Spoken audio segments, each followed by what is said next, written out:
Hello, good evening, everyone. I'm Professor Oscar Sita, the Director of the Human Services Program, and welcome to the Fall Symposium, the first Fall Symposium. And good evening, Dr. Wentz. I have the distinct pleasure of introducing our special guest tonight, our guest speaker, Maria Salguero. She's a clinical professional counselor intern, a nationally certified counselor, doctoral candidate at the University of Nevada, Las Vegas, and she's a Salvadoran immigrant and dedicated to advocacy for culturally responsive mental health care. She earned her bachelor's with a minor in human services and master's in clinical mental health counseling from UNLV, where she is now pursuing her doctorate in counselor education and supervision with a focus on grant writing and program development. Her professional work includes counseling, immigration evaluation, and training Spanish-speaking clinicians. Maria's research and advocacy advance equity, ethics, and inclusion in the mental health services, embodying the core values of the human service profession. Welcome, Maria. Good evening, everybody. It's a pleasure to be here. Thank you so much for that presentation. I would like to share my screen so we can see what is it our presentation about today. Let me see here. I just want to make sure everybody can see that. Yes? Okay, perfect. So, this evening, we're going to talk about the advocacy in the human service field. Um, I'm gonna start with a little presentation about me. Not sure if let me see right here. Oh, perfect. My education, I have a bachelor's in human services and a minor in family studies from UNLV. I also have a master's in clinical mental health counseling from UNLV as well. Right now, I'm doing trying to get my hours for fully licensure, and also I am doing my doctorate in counseling education and supervision. Um, Population, community mental health services, and um, educational mental health settings. I had the opportunity to work at UNLV CAPS, so it was a great experience. And then some of my goals is mainly empower Latina and Latinx mental health providers through culturally responsive and ethical training, advocate for vulnerable communities to ensure fair access to mental health services, and model inclusive, compassionate education that bridges culture, ethics, and care. So, as you guys can see, my background comes from counseling and human services. And over the years, I have had the privilege of working with individuals from diverse cultural, linguistic, and socioeconomic backgrounds, peoples whose stories remind me every day that advocacy is not optional, it is essential for this field. And then as a therapist, as a student, and as an advocate, I have learned that our work is profoundly human. It's not just about speaking for others, but it's about standing beside them, amplifying their voices, helping them and finding those voices.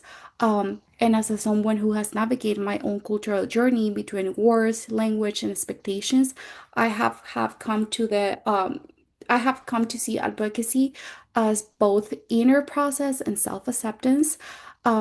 It's a practice of balance between who we are, where we come from, and the changes that we would like to see around us. When Dr. Gerardo Wentz Munoz invited me to participate in this symposium, I was like so happy, so excited. And I had so many topics in mind. You guys have no idea. But I wanted to share with you guys something profound, something personal, but at the same time, something that I wish you guys can also relate. Um, and it's that advocacy in the human service field. During this process, I found myself going through a journey of self-discovery and exploration of my identity as a future counselor educator in different areas of my life. And I believe that we all go through different processes and we evolve. and self-discover, and it's just powerful. So I tend to introduce advocacy into my self-discover because as someone that has a very humanistic perspective and a drive to help others, this love for fairness and justice, advocacy just makes sense. Um, One of the things that truly shaped me and gave me purpose was commitment to advocacy. Um, this is something that drives me, that keeps me connected with my community, and that reminds me why I choose this path. I also have learned, and I'm really mindful that sometimes we forget about these things because we're tired, we work, we go to school, and we have so many things to do, that we forget also to take care of ourselves. And realizing that by taking care of myself, I'm also taking care of like the people that I want to help. Um, yeah. So before we begin, I would like for us to take a moment to center us. My goal for this evening is for you guys to leave with a reflection or with ideas. I hope these could empower you guys, remind you of your own journey. One journey that it's grounded in advocacy and caring for other people. Um, and also caring for yourself because we advocate best when we're well, when we're mindful of our surroundings, and when we stand in balance with who we are. So I want to process and I want to start with, before we start, I hope that all of you guys could do this activity with me. Close your eyes and take a deep breath and think about an experience that gave meaning to your purpose in this career. How has that experience influenced the way that you show up as a professional and also as a human being?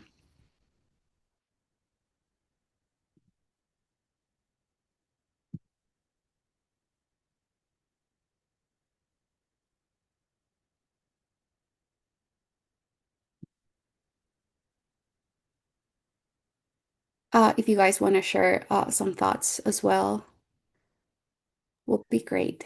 And everyone, the chat is available for you to share the story. We are many in this meeting, but if you have a comment and want to mute yourself, you can also share that. You are totally free.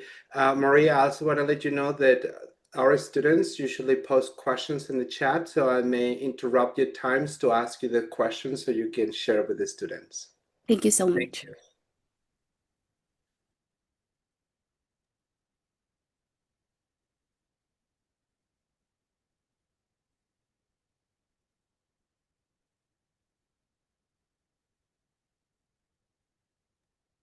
Well, I want to share with everyone, I guess, my experience. Everything has started actually when I was working in high school. I served as a teacher for juniors and seniors for newcomers to the country. So I was teaching English for them. And in one moment, I decided to invest myself in taking them to visit, especially the senior students, to visit local colleges. And when I took the first group of students to the local college or the community college near to us, um, something inside of me sparkled, and I wanted it to help everyone in that way then. So I went back that afternoon in the bus thinking, how would I move forward to help the students in a different capacity. That's when I enrolled actually in a master's degree in school counseling. That's how everything started with me. I love that. Thank you so much for sharing that with us, Dr. Wons.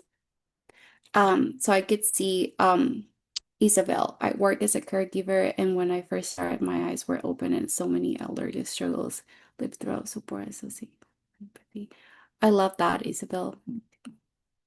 I remember Maria. I remember as a child. Oh, all of these are great experiences. It is so beautiful to see Great. that somehow everyone, despite the fact that we were called into the field through different experiences, there is one factor that unified us, helping others. You realize that? There's Yes, I feel always this that. element of helping other people. And, when I was reading Isabel, how important it is that we also care for the caregivers. It's a new, not a new phenomenon that is happening, but nowadays it's taking place in our research and actually in our work in the community to begin understanding the caregivers can indeed suffer of vicarious trauma because of the hard work that they do. So Isabel, thank you for reminding us of that as well with the keyword caregivers. Yeah, I'm seeing a Um, lot of comments about people's individual experience that kind of led them, like yeah. not having the kind of experience they'd like to have and creating it for the for future generations. And there's something very advocacy is so therapeutic for the healer because it heals us in our personal journey, but also we see a change happen unfold in front of us. So a lot of folks think that being a mental health provider is taxing, and in some ways it is, but in other ways it deepens your connection to the community, to yourself, and then your past self that is somehow healed through your work. And so it's kind of it's self-propelling. It motivates you more to do it. And I see that with a lot of my colleagues. Yes, and I'm so glad to bring this topic to you guys because I remember when I was like doing my bachelor's, like I also had a drive, being an immigrant, helping other people trying to get access to the mental health services. And I just love to see that people are participating, that they're sharing their experience. And like I said earlier, my goal for this evening is for you guys to reflect and to take some self-care because also realizing how much we have been working towards our future career paths or like for the things that we love and the things that we value as a humans, it's also therapeutic. So I'm just glad that a lot of people are sharing with us. I saw a question about what type of internship I did when I was doing my human services experience at UNLV. I was able to do an internship at Volunteers in Medicine. It's a nonprofit providing services for people that don't have insurance. So low cost medical services. And I had the opportunity to work in the juvenile detention center. So I did see a lack of mental health services for like our juveniles. And yeah, so those are the things that motivate me and keep going. Can I Um, ask a question to you really quick? yeah, go ahead. I'll turn my video on too. I'm curious. I hear so often when you speak in like healthcare and counseling that there's so much conversation about the students or kids who are in the juvenile system or they are lack a home or a parent and things like that. I'm curious of the other side of that, of how many students and children and adults even that are out there that are more on the side of have a home, have the things that others don't, and they still struggle and need that help and need others, counselors to speak to them. Yeah, I I love. I feel like it's just not spoken about that much. Yeah, thank you so much for bringing that topic. Honestly, I do believe that there is a lot of counselors out there and they have their own niche. And believe me, I have colleagues, classmates that also are like really into the other side. So it's just like being able to communicate with the people that we resonate the most, finding mentors that help us to go that route. For example, Dr. Wenz Munoz, he's my primary supervisor. So I do find a connection with him. I do find that we seek and we have same of like the same um uh topics that we like or like this or like we're going with the same topics. So yeah, I will just encourage you to go out there meeting people that can mentor you in that route, because yeah, those are things that indeed they're needed, and I appreciate you bringing that up for us, so other colleagues, classmates can also have that idea that, just because you're doing just because you're just in a bachelor's right now, that doesn't mean that you're just stopped from, like connecting with other people and reaching out to the community. I wanted to mention Yeah. something Maria mentioned is Dr. Wentz is her primary supervisor. So when you complete a master's program, a clinical master's program in mental health to become a counselor, you apply for licensure, and then you have to get a couple supervisors to supervise your practice for 2 to 3 years, depending upon how quickly you complete your hours. And it's kind of like a doctor's residency. So after postgraduate studies, you'll be under practice, and then you'll meet with your supervisors to staff cases and work through issues and identify areas of concern in your practice, but also help you conceptualize cases and things like that. So just because Maria is so advanced that sometimes it's easy to not to realize, when I was in my bachelor's program, I didn't know anything about the requirements, and I just wanted to add a little information so those folks that are going to take that journey have understanding of what their expectations are. So can I just mention something quickly? Brooklyn, despite the fact that there are many therapists out there in the community, the need is humongous. We Yeah. still need even more and more and more, and the need is huge. Similar to individuals that are in the healthcare system, you see it. You see that there is a lack of nurses. You see that there is a lack of doctors. There is a lack of access and services because there is only a few of us out there. So despite the fact that it may appear that we are so many, there is still a lack of providers out there. So it is a topic that not only at the level of the academia where we prepare students is being spoken about it, but it is also a topic that is being discussed at a government level in policy change, because even the government is creating channels and funnels to invite individuals to fulfill those gaps in the arena of human services, including the health services itself. So it is indeed problematic and challenging, Brooklyn. It's not been unnoticed. I think that, like I say, at the governmental level, and as well as the university level, and even at the community level, yourself noticing this, it's happening, and there are steps that are being taken towards. But it takes, imagine, in order to become licensed, it takes, after your master's degree, 2 more years. So for people to go through the entire process takes a lot of years. I even challenge thinking that we do more years than MDs. What do you think, Mr. Sida? Yeah, I do. I think a medical school is bachelor's and then 6 years or 7 years of medical school. But Yeah. we do an undergrad for 4 years, 2.5 to 3 years master's, then two years post master's. So it takes 7 years, like at least 8 years to become a fully licensed counselor. I say 9.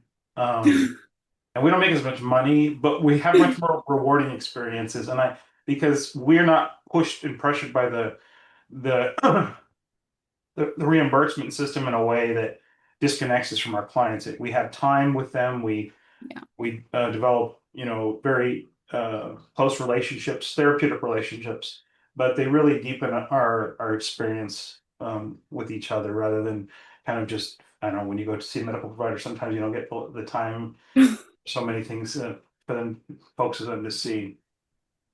I know we have to get to our lecture, but is all of that time necessary, or is like all the time you spend to get to that point versus like an MD, is all of that time necessary to put in the clinicals and the hours? Or is there a way that can be cut back and you can lessen that time so that we can maybe make it a little bit more reasonable for students to want to do it, or just a little bit more exciting for students to say, I want to go into this career because the time factor is not an issue anymore? I when you're going through the program, you recognize the value of the time, and because as Marie was talking about, you start to develop. You start with your practicums, and then you start your internship, and the whole all the while you're giving more and more clinical responsibility, and from diagnosis to treatment to interventions to aftercare. You need that time to develop.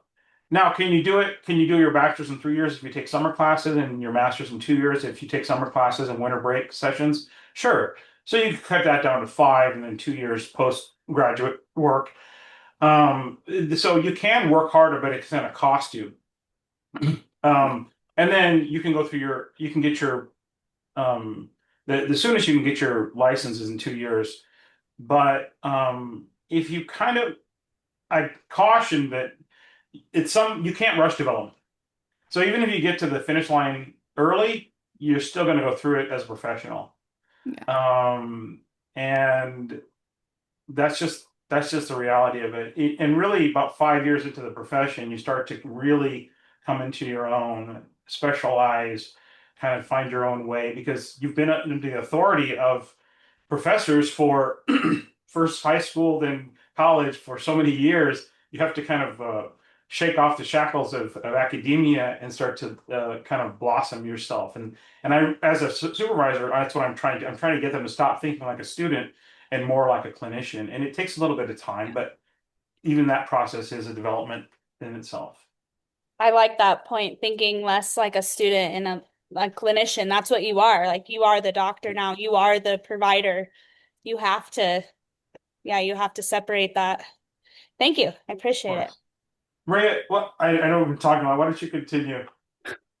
No, that's fine. It was great. Thank you so much to all of you guys that were able to comment. I like that engagement. So we're gonna move on to our lecture, the agenda. So I already introduced myself. We had that brief reflection. Now we're going to talk about the definition of advocacy in words and outwards. Later, we're going to move to some theoretical perspectives, a multicultural lens. We also are going to talk about advocacy, boundaries, and self-care, and we're going to close with a short reflection. Um, so, when we're talking about advocacy, so we talk about advocacy in the human services and mental health field.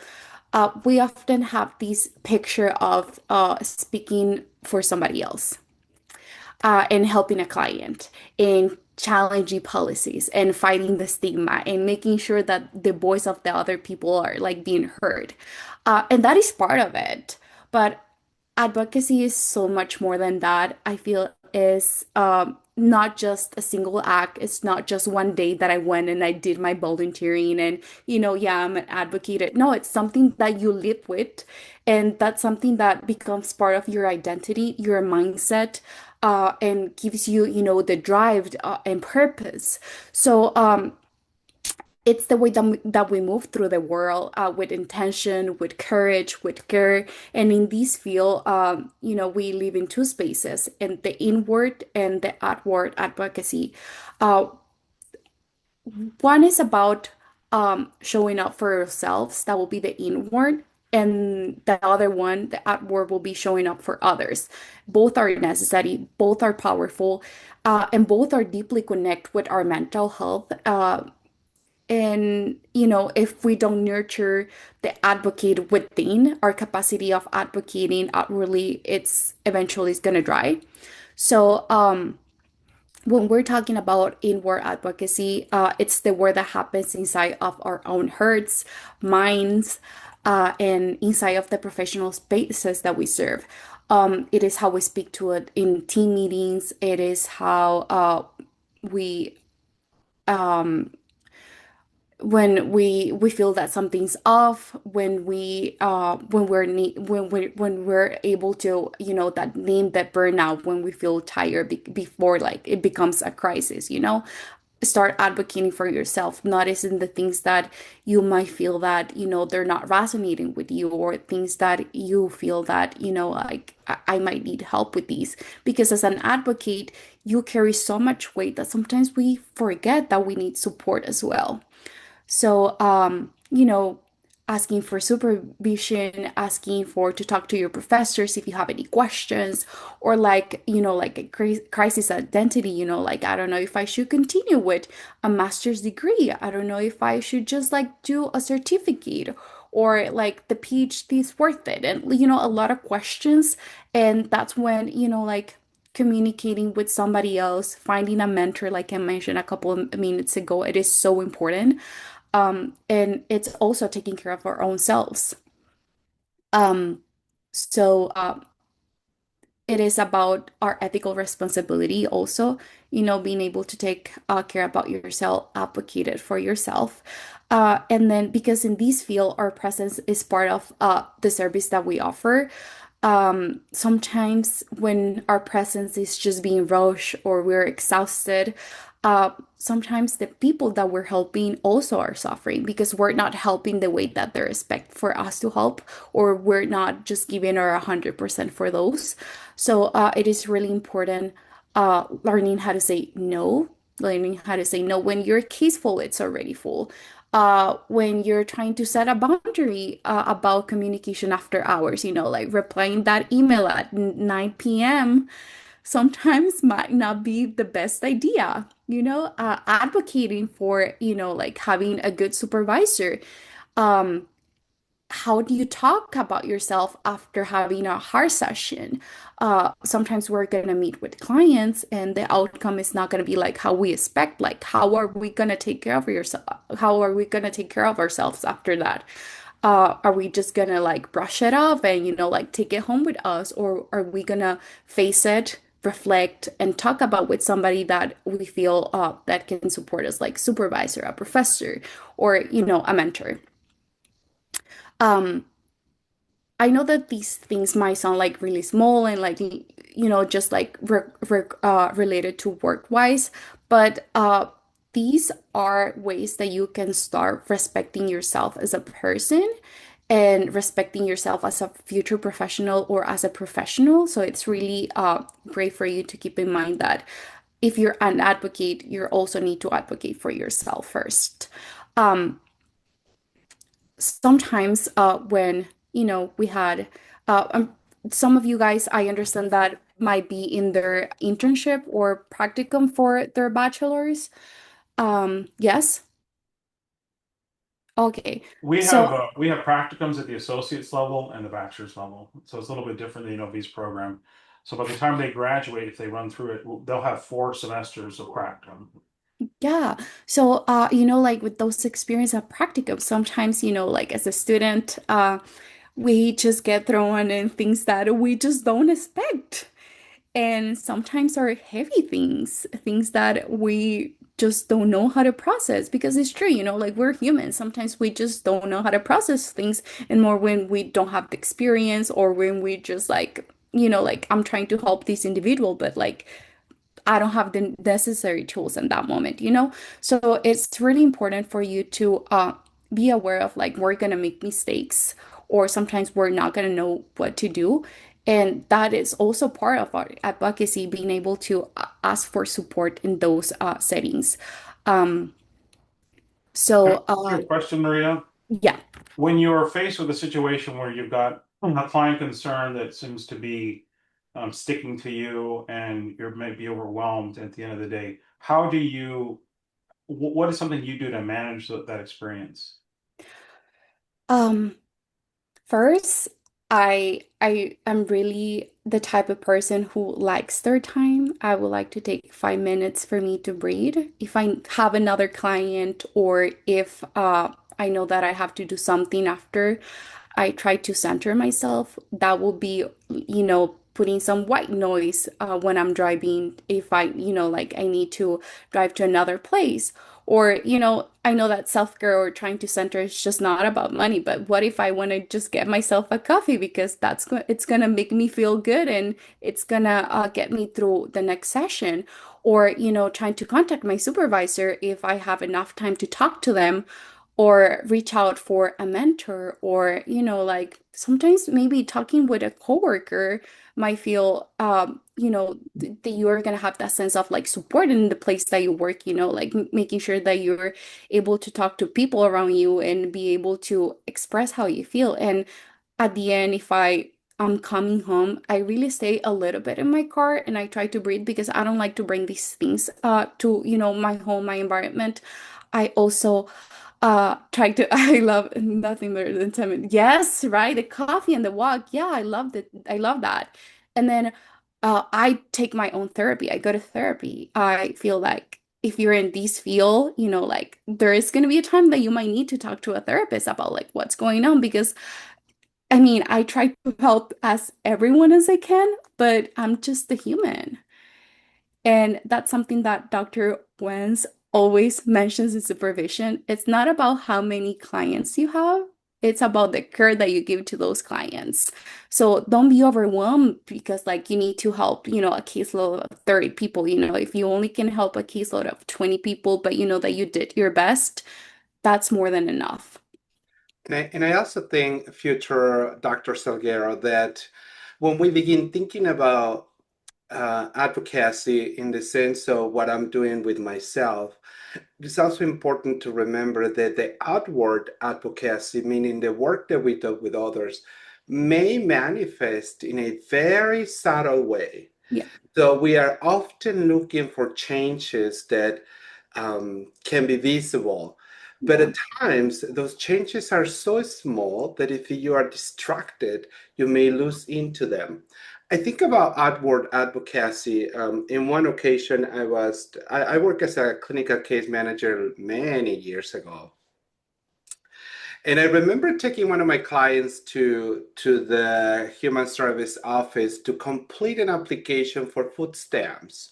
That was part of what we used to do as case managers back in the time. I believe it's still the same nowadays. But I remember that there was this old man in the line holding an application because the lady in the front desk has given him an application to complete it. And I don't know if any of you have actually seen this application. It's a monster packet of information they ask you. Interestingly enough, I don't know how I ended up actually helping this all Latino man that, one, didn't read English, and two, was completely confused because he didn't read Spanish either, so no access to the written material. And now that I'm old and I think about those moments where we help that little bit, even writing the name for someone into a piece of paper, Yeah. is indeed in and out itself a subversive act to modify the system. We impact the system. Mhm. In other words, we fight from within to begin changing the systematic oppression that many other people may be facing. So, just to emphasize this idea, if the act of caring and help may appear small, may appear minimal to you, the change, the impact that you do into the system doesn't go unnoticeable. It does cause that. So always be very attentive to what you are doing, to how you are helping. You don't have to invest your 7 days a week serving in the soup kitchen so that you can feel that that's the way you advocate. I mean, if you want to do it, that's perfectly fine as well.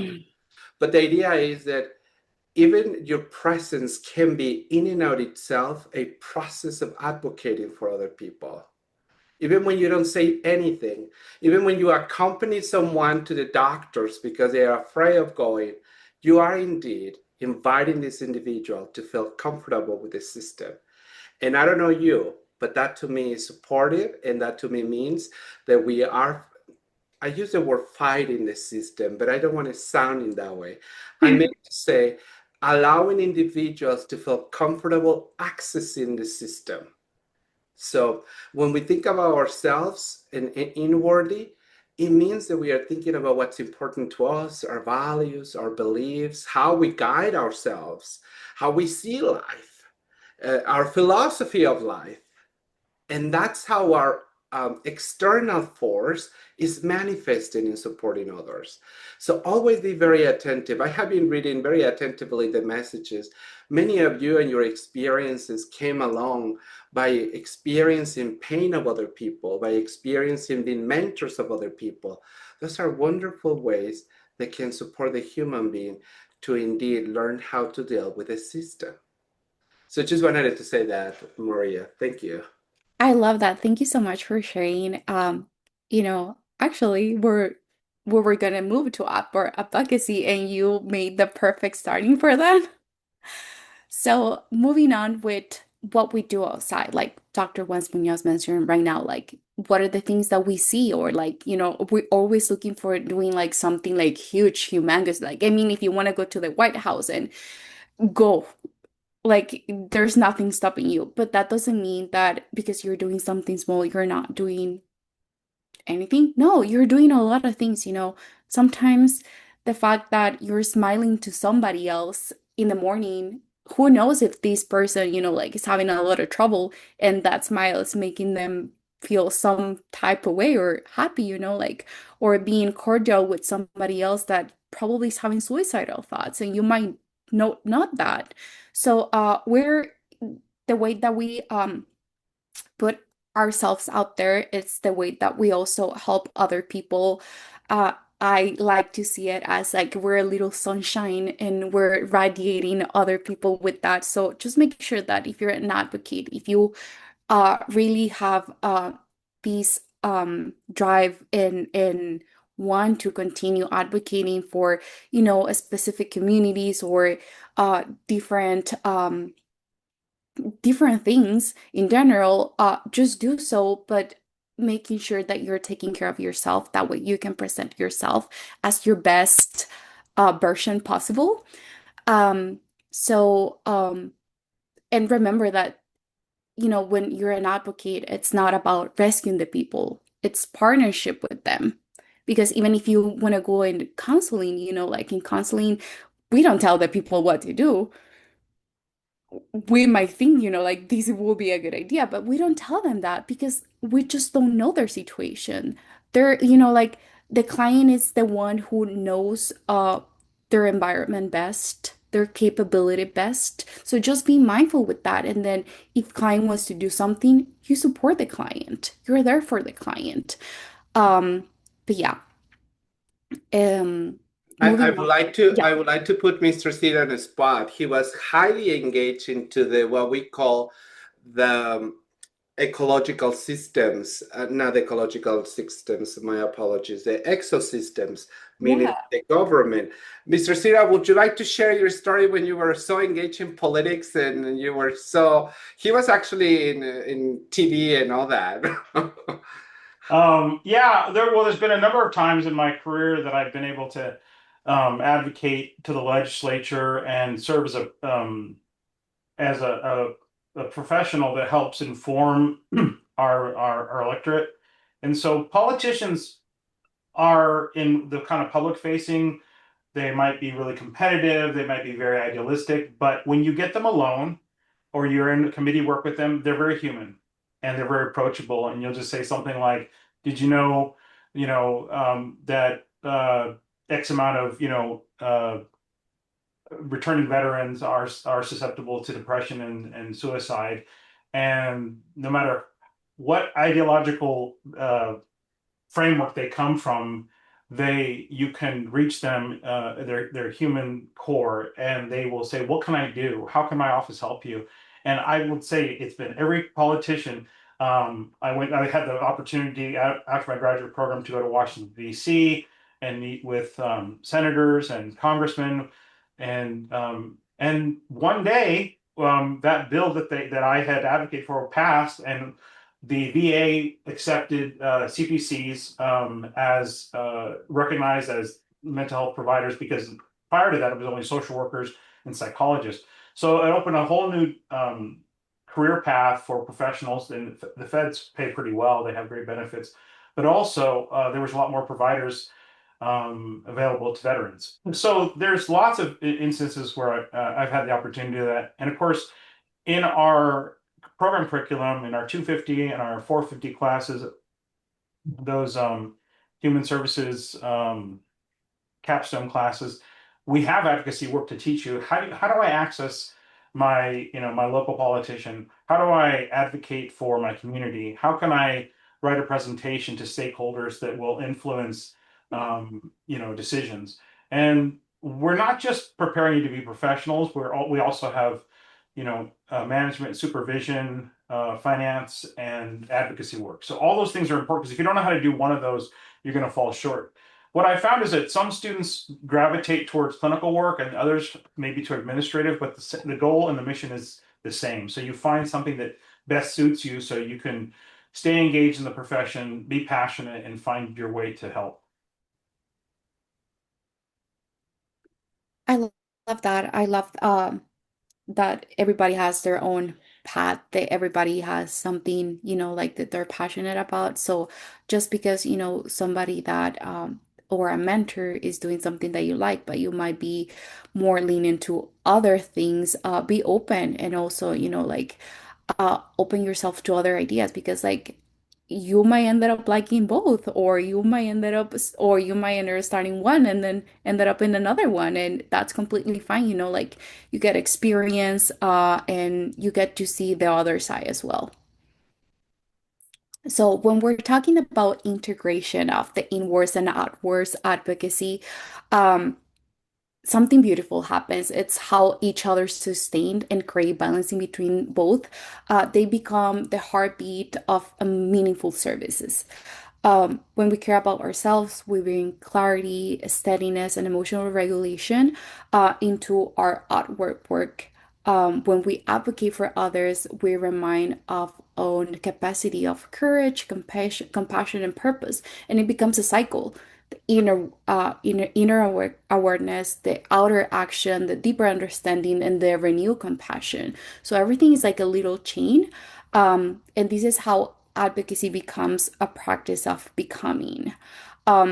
It's not something that you do at once, as I mentioned like a couple of minutes ago. It's that something that you live with and evolves and changes and uh, throughout the time. The way that you listen to others, the way that you speak to others, the way that you show up for others. Um, so yeah, just keeping that in mind. Understanding that identity also it's a breach in between advocacy, um, where our culture, personal experience, professional identity shape everything that we do and how we advocate. They influence how we listen, how we set boundaries, and how we understand trauma and healing. Also, how each one of us bring a story into work. Like many of you guys were sharing about your stories, like those stories like really make that breach, and they make it before and after. Who was this person before these, and who was this person after, and what is the purpose?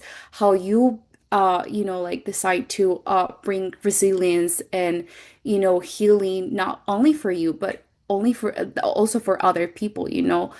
Also, I am a true believer that we can heal by helping others to heal.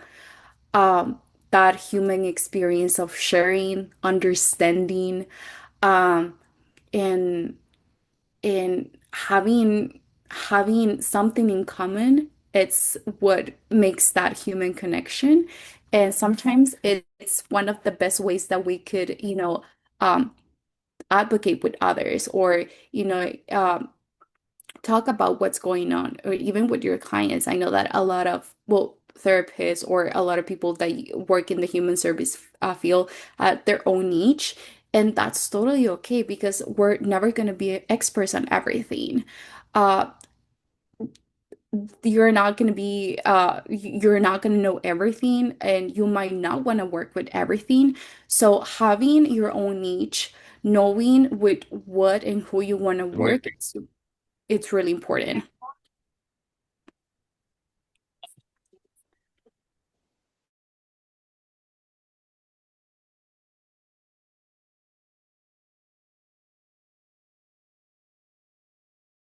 Sorry, I'm on mute myself.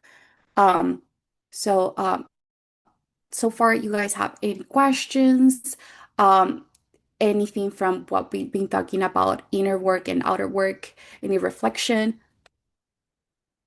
Yeah, there's a question from Yeah. Cami. What can we do in this political climate to advocate for better access to public health care? We're in crisis. Yes, we are. And actually, there's a lot of nonprofits, like I mentioned before, like there is nonprofit that help people who don't have legal status. There is a lot of nonprofit that help with sliding scale options, or there's a lot of grants, in the human service field.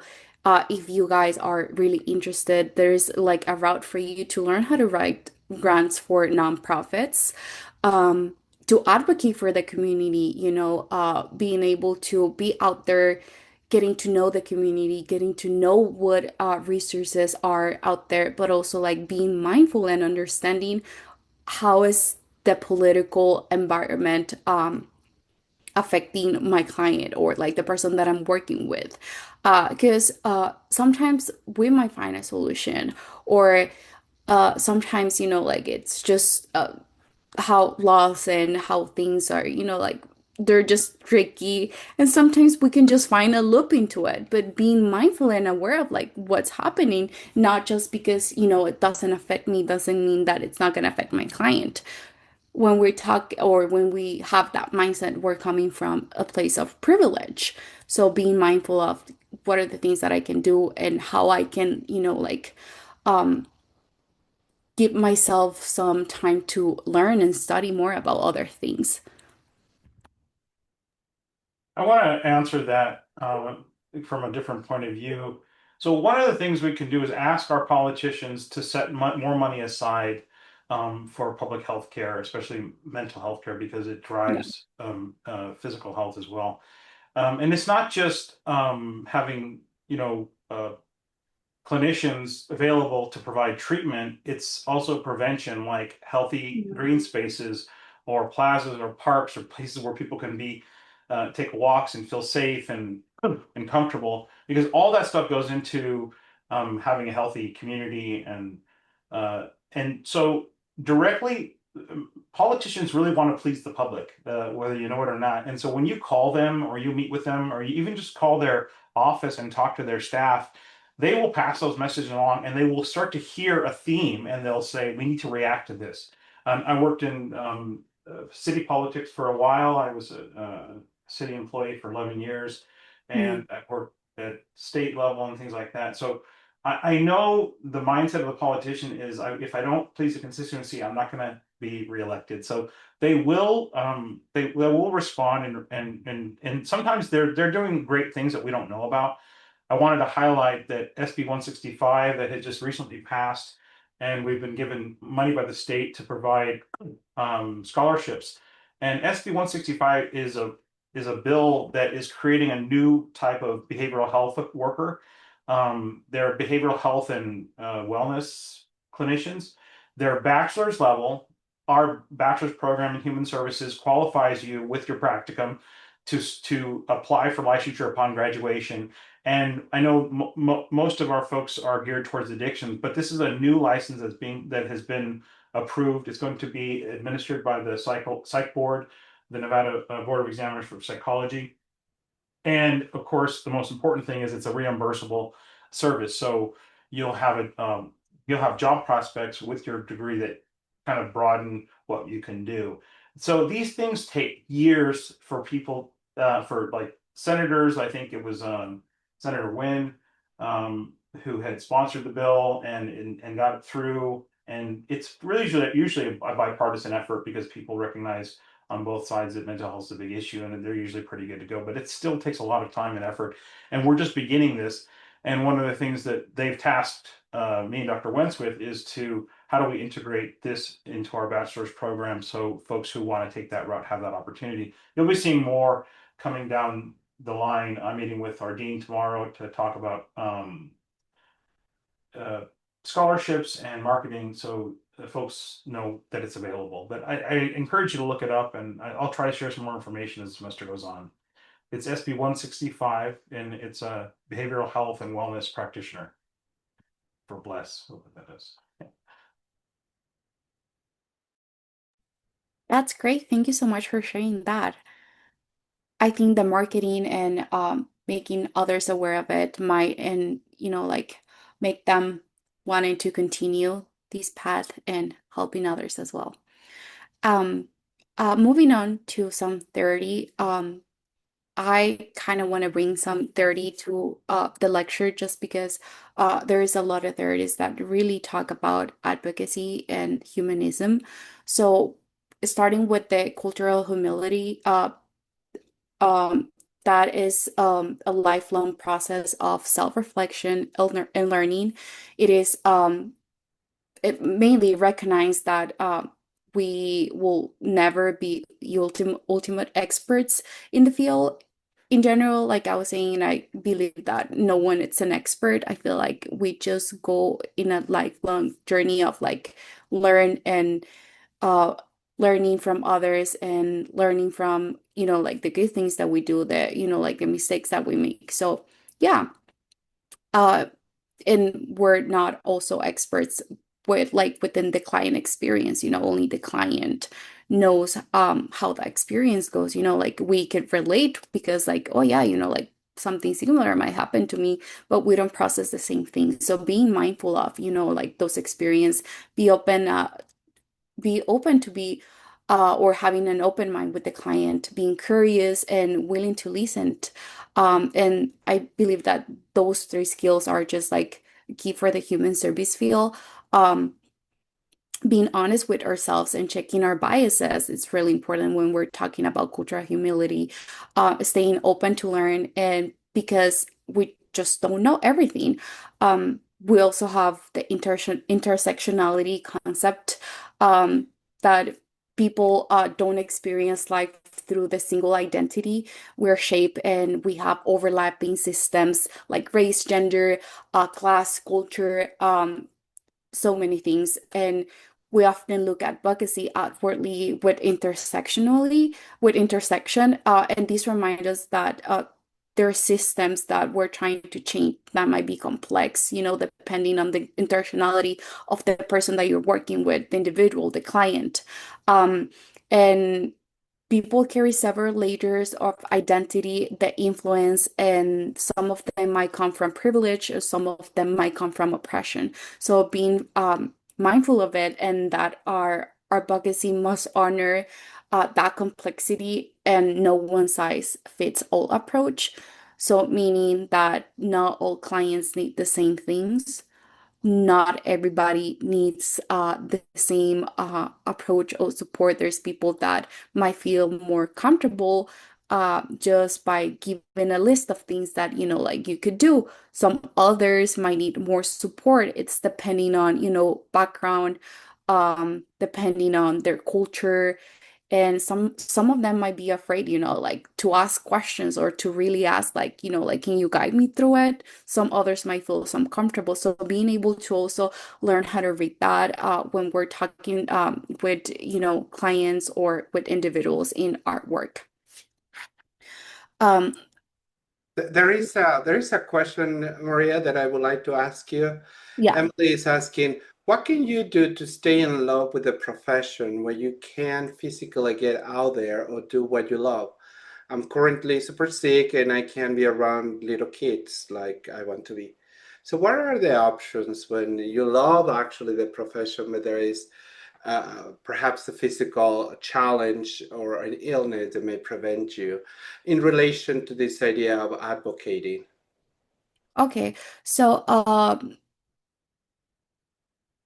let me see when you can physically get out, do what you love. Well, I honestly, I love that telehealth. I was going to say that right now with how everything after, COVID, telehealth has been a great tool for us to um, advocate or communicate with clients when, we have a distance. So that will be one. Another one is like, okay, look, depending what are the things that you want to do, like you want to use social media to empower others and bring awareness. You want to write letters like Dr. Sina mentioned earlier right now, like before, about like finding ways to advocate, or like, do you want to create a blog about, talking about the advocacy and the changes that you want to see, or contacting other people and trying to, work together to see what else you can do.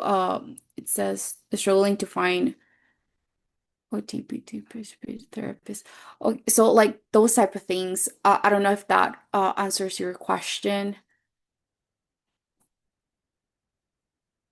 I think it's also to remember Yeah. important to remember when we talk about what we can do for others is that we have to be like if you're suffering from an illness or a life stress, that we have to make sure we kind of remember Maslow's hierarchy of needs, right? So the base level has to be fulfilled. So our safety and security is the foundation of everything else that we do to kind of ascend to more greater aims. And as much as we want to help others, if well we're not, at least 80%, we want to make sure that stabilization happens and then we move forward. You can't put the cart in front of the horse, no matter how much you might want to help.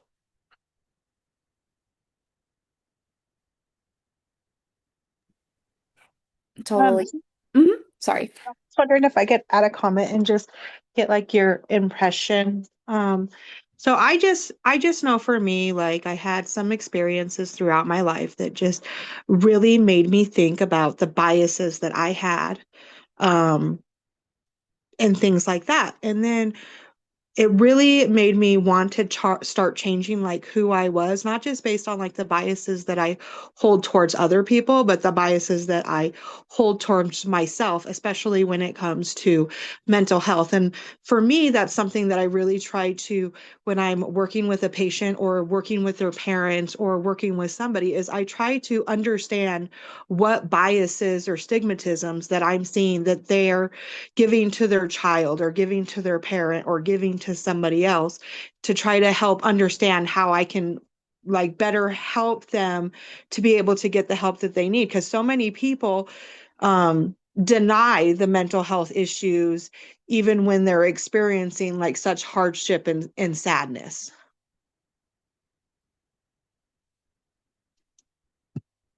And just Kathy, just to pick up on that, remember that getting to know who you are, working in with our biases and a very own self-imposition and self-criticism, it can be a long life journey because we are always changing.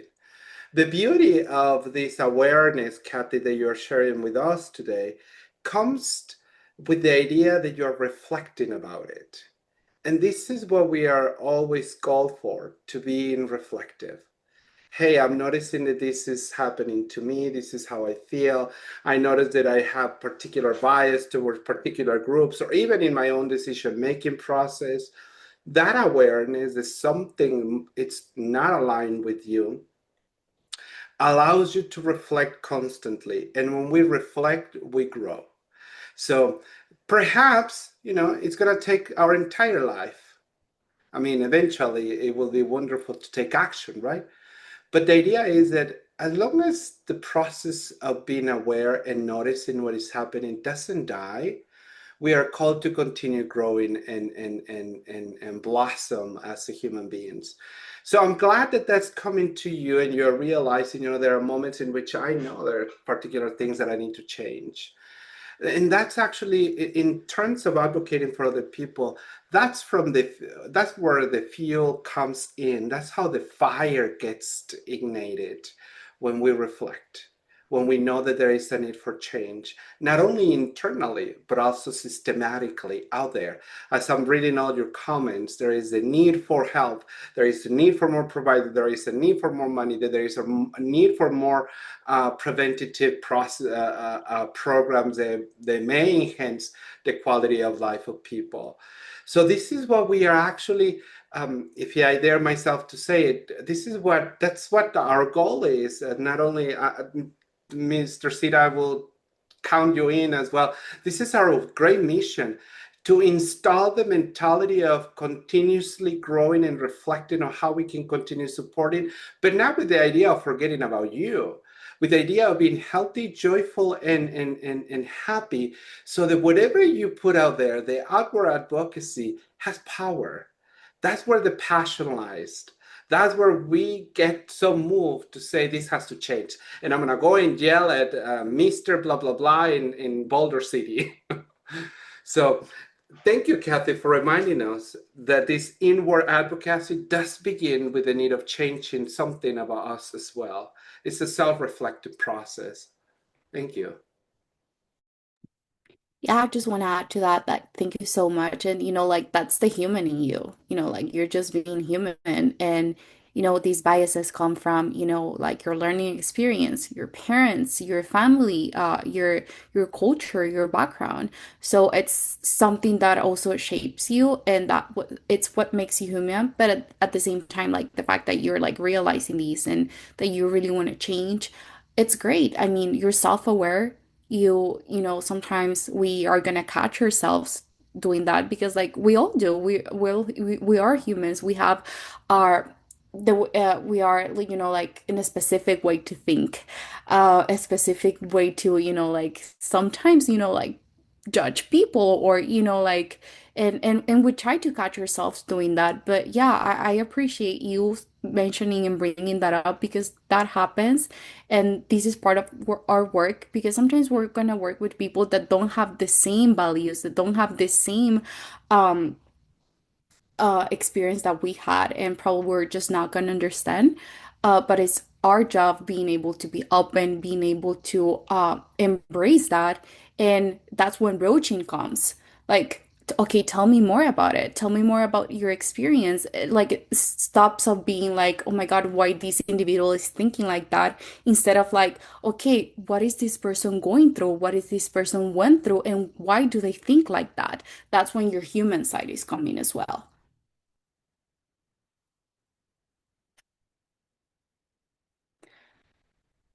So, moving on to the empowerment theory. Um, these focus mainly on helping individuals in communities to gain control of of their lives. It's not about rescuing people, but this theory talks about how to bring partnership with these people, how to empower them. It's like the feminist theory, like you're empowering to, bring their own voice to express how they feel, and like these mainly works with minority communities, where like for a long time they might felt oppressed and they don't know how to speak up, or different examples. But that's what I think about empowerment theory. I just think about like bringing from, like the feminist theory, being able to great have partnership, bring a space for the client to find that voice within them, and bring that power onto them. Um, Another one, it's the multicultural and social justice counseling competencies. This is more to empathize how the counselors or helpers engage in three levels of advocacy, where self-aware, client advocacy, and the systemic change. I think that these are just not skills, but it's our responsibility as, like uh, people working in the human service field, or like as a counselor, we have an ethical responsibility for being self-aware of what we're working with client, but also bring that advocacy for the client and finding a way for the client to fit that. When we combine all of these theories with empathy, uh, we ground our passions, and advocacy becomes aligned with our purpose. When we ground our identities, advocacy becomes authentic and also personal.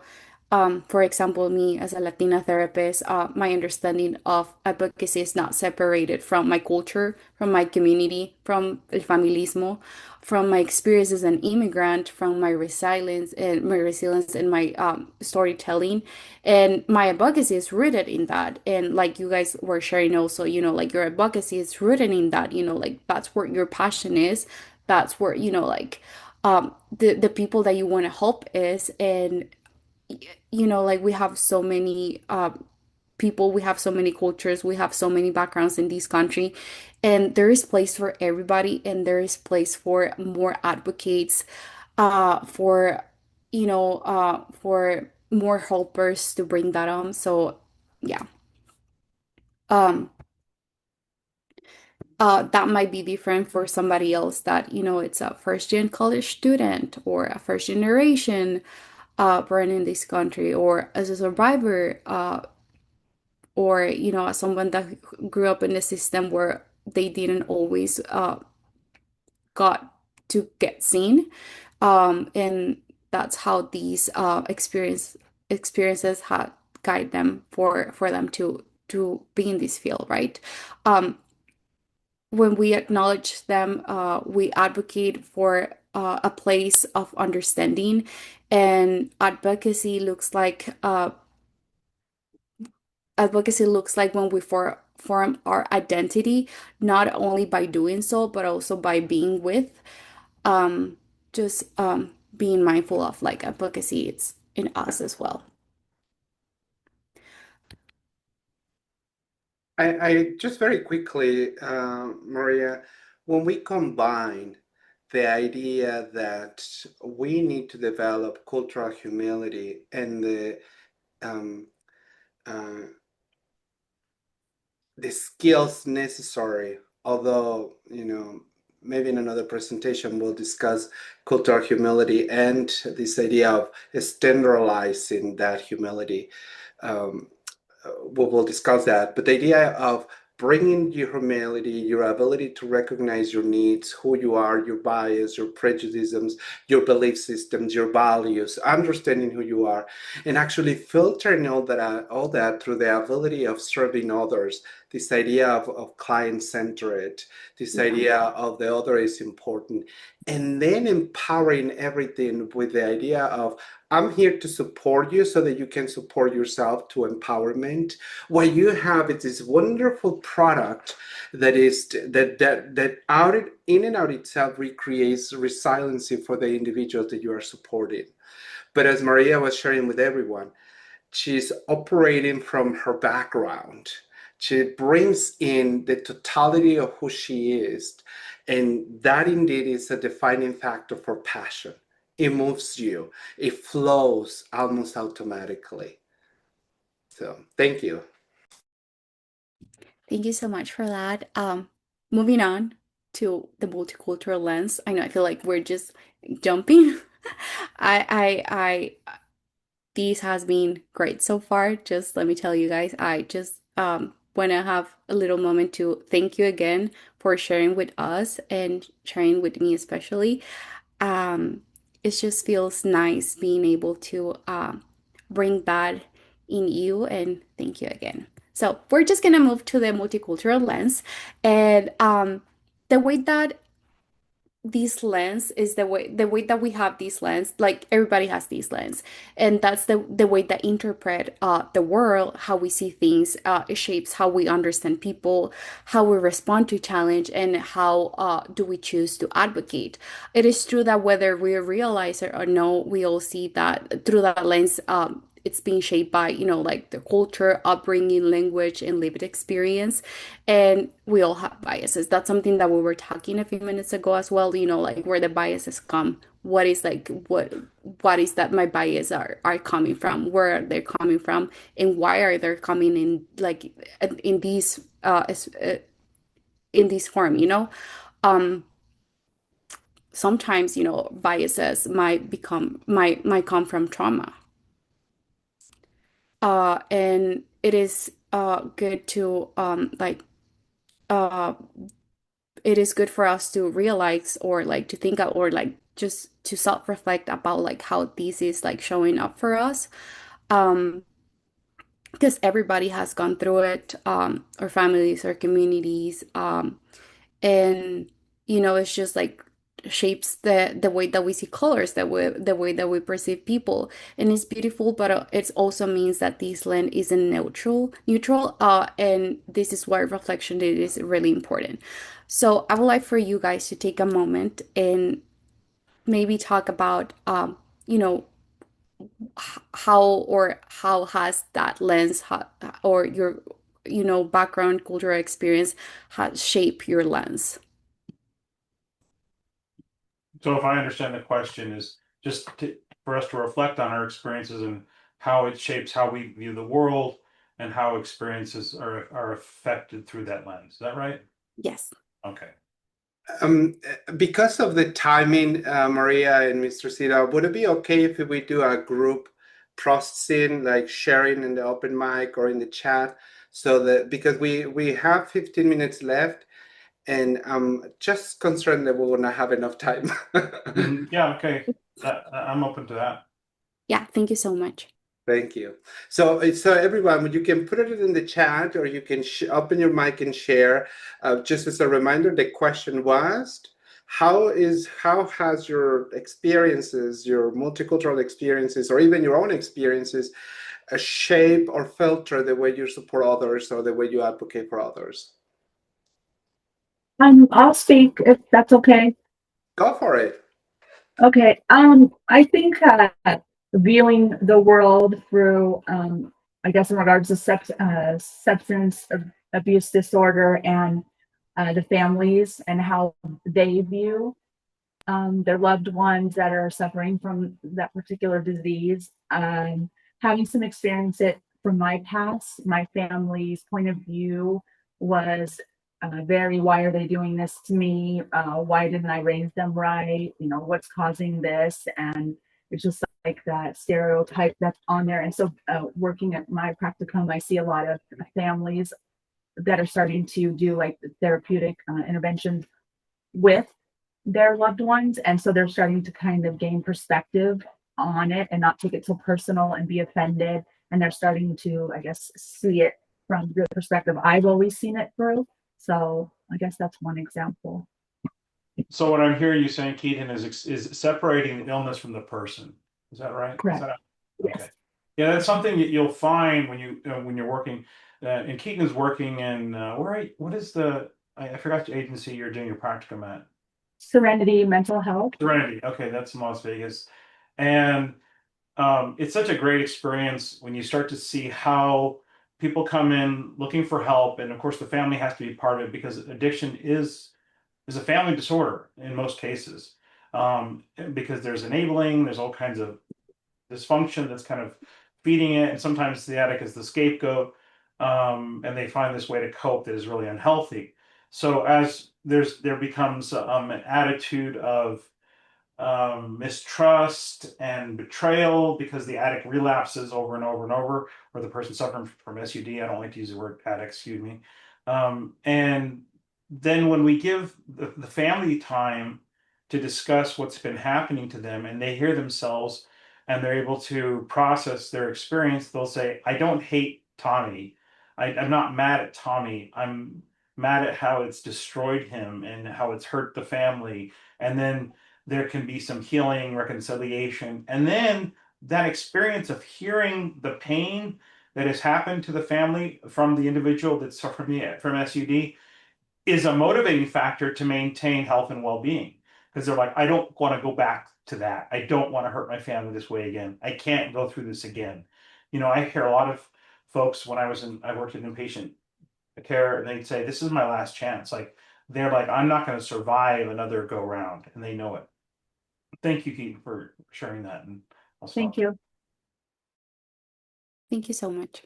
Just want to share with everyone that the key words for this symposium is pink, blue, pink. Pink, blue, pink. So you'll put that in your assignment to submit it for credit that you were here. And if you're in multiple classes, you do it the same one for all and you get credit. So it's a win-win for you guys. You show up, you get to have engaging discussion, and you don't have to write a paper. Thank you. So pink, blue, pink. I love that. That is such a creative thing. Oh, it's hmm.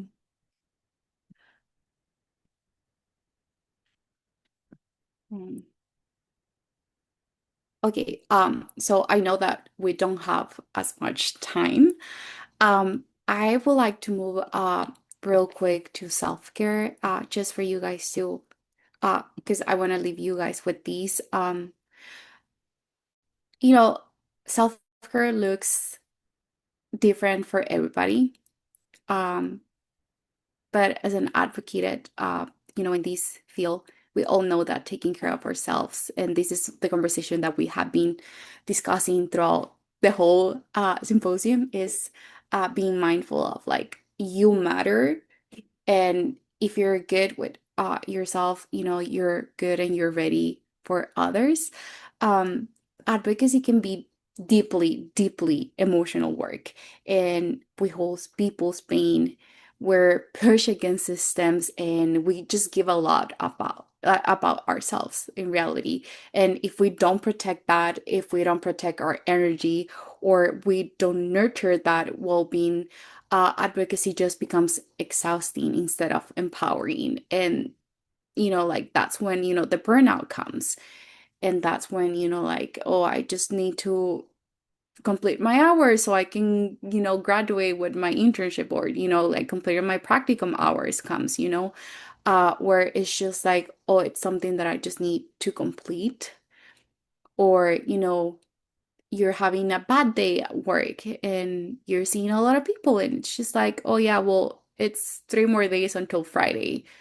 So you're almost in autopilot, um, communicating and giving your service to other people. So being mindful of it, how you take care of yourself and how you show yourself.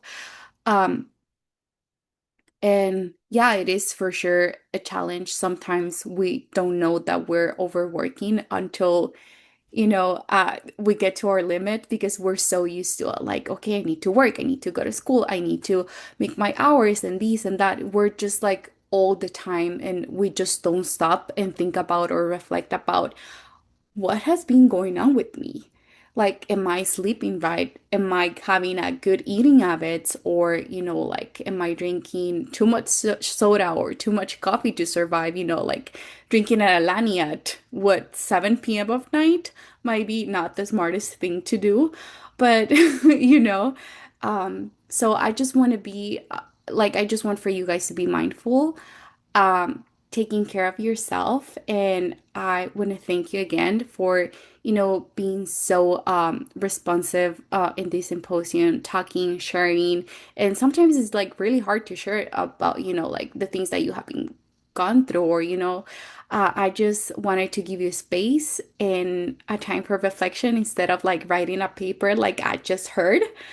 So thank you so much. If you guys have any like last questions or anything else that you guys would like to um, mention, I'm really happy.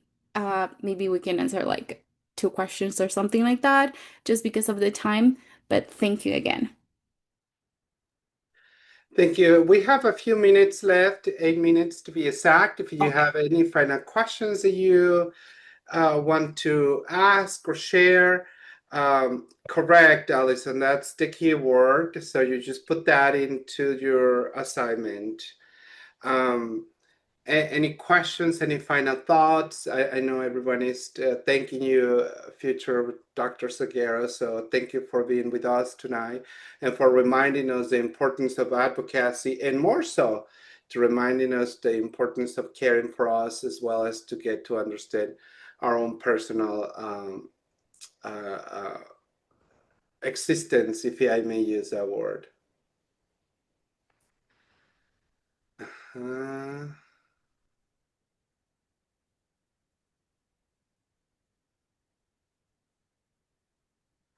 Thank you, Star, for sharing. Appreciate that. Thank you. Appreciate it. Wonderful. Are there any other questions? No? Before you guys go, I want to remind you of the next symposium. So the benefit of coming to the symposium is that you don't have to do an assignment, right? So we gather together, we share ideas and that are related to our profession and related professions. I know not everybody is human services here. We've got radiology, nursing, MATE program. There's a bunch of folks who take this program, social work as well. And so I want to thank them for being here, and hopefully you feel included in the discussion. But our next presentation is on November 19th at the same time, 5:30 to 7. And we have a guest author who's going to be presenting on her recent publication and discuss some topics on public speaking and how to have a meaningful discussion and dialogue with folks. So hope you guys can join us for that. Of course, when you can't come, we upload this video to YouTube. We share the link on into our symposium assignments. So if you can't make it, you can watch it. Then you submit a paper, which is 2 to 3 pages. But it's a lot less work for you guys just to be present and engaging. And that's really what we want. We want, because all of our content is online, our programs are online now, we want to still have an outlet where we have live lectures, where we engage with students, they get to know their professors, we get to know them, and it makes for a more meaningful and engaging educational experience. So thank you guys all for coming tonight. This is a big show, and I'm really pleased. And I do want to say that when we're grading your assignments, excuse me, I don't know if my camera was off. When we're grading your assignments, I do see a bright future ahead for you guys and for the field.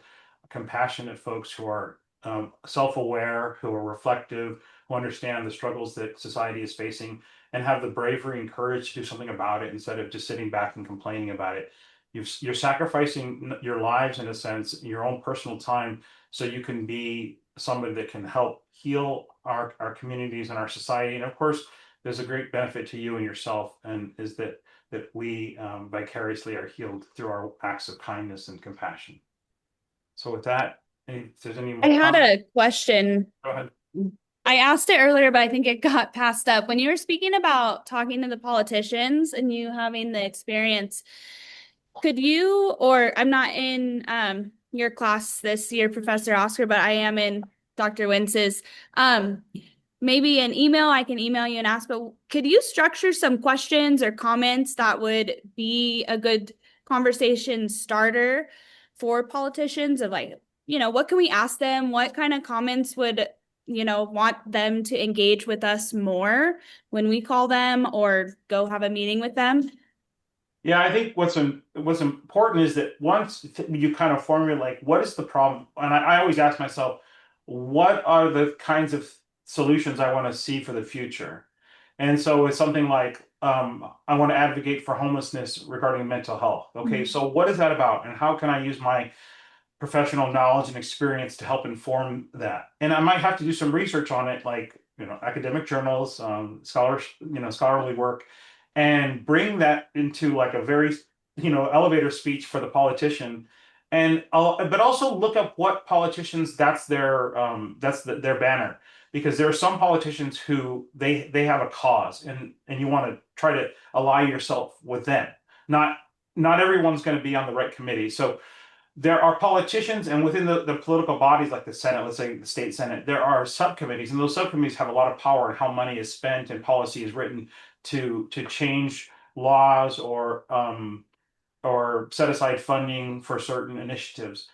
And a lot of times you'll find that there's somebody already doing the work that you're looking for. So you're not in it alone. And I think working collectively can be a lot better than saying, why don't you guys do this? And you really have to inform yourself, and you have to read the NRSs, and the NRS is the Nevada Revised Statute. These are the laws that are written, and the NRAs are the Nevada Revised Administrative Code, or the NAC, excuse me, and the Nevada Administrative Code. And you have to learn how to read this language. And you might think, I don't want to do that, but you will. You'll have to, because if you don't speak the language that they're talking, you won't understand how to affect change. So there's going to be a learning curve. There's going to be a time and dedication to that. But the benefit is that you make an impact change on a grander scale. That's one of the reasons I started to really embrace teaching, is that instead of me trying to help with one person at a time in my counseling session, which is still very meaningful and rewarding for me, I realized that I could affect another generation of therapists and counselors and professionals that have the kind of values that I think are really important to help people maintain health and well-being. And then I think, well, okay, if I train more students, then they'll go out into the world and kind of just propagate. And somebody's gonna have to take my place pretty soon here because I've got about 7 years before I retire, and I definitely want to see some of you guys come back. You are not going nowhere, Mr. We'll see. We'll see. But I really want to thank everybody for being here, and I appreciate the question. It is complicated. And if you want, you guys can always email me specific questions. I'm glad to answer them. It might take a little time. We're really behind this. I'm really behind this semester on grading, so please bear with me. I'm getting caught up. I know you guys there was a big outage, so I haven't responded to a lot of emails or messages, but we were down for almost 2 days. So I think that's getting everybody a little bit behind. And of course, we're understanding in that respect too. But thanks everyone for joining us. Thank you again, Maria, for your presentation and taking the time and to educate the next generation of providers and professionals from all different clinical paths. So Thank you, everyone. Have a wonderful night and rest well. good night, everyone.